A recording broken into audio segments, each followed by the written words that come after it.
Welcome to my YouTube channel. So guys, today I have another video. So this video is nothing but all about how you can hack Google Chrome dinosaur game. So without wasting our time, let's get started. So first you just need to write chrome.dino in your Chrome so that you can get that game.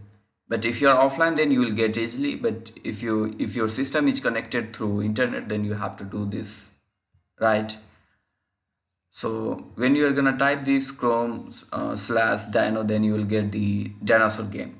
What you need to do is, suppose you are playing the game, right? So suppose I'm here playing the game, but if you are genius, then you just need to press to overcome that obstacle. But if you are dumb like me, then you will get stuck over here and your game will over here. So what I need to do, I just I'm gonna just hack and doing something so that I will not get stuck when any obstacle is coming, so that I can play for infinite time. So for that I just need to do right click here and go on the inspect. Either you can click Ctrl C plus I, right? So when I'm inspecting the screen, you will get something, screen like this.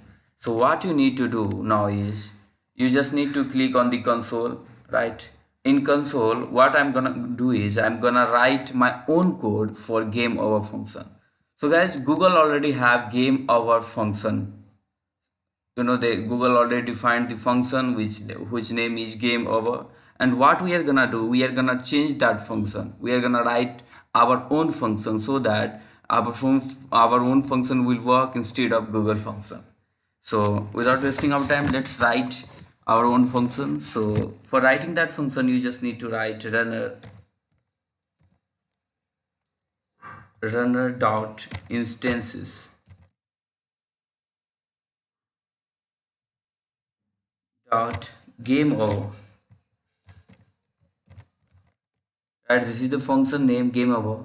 And now we are going to make a empty function. So for making empty function, you just need to assign equal and parenthesis open and close, then again equal, then symbol of greater than, and curly braces open and close. That's it. Now hit the enter button. So your function is created. Now if you're gonna play the game, you will not get any stuck or obstacle. You will play this game for infinite time. So without wasting our time, let's get started. First you need to just close the window and here and play this game. Now see what is happening. So you can see now there is no any obstacle. Now you can play for infinite time. Your is gonna increase here and you will not get something game over, right? So this was all about for this video. If you like this video, please hit the subscribe button and like the video and share with your friends as well. Thank you guys for watching this video.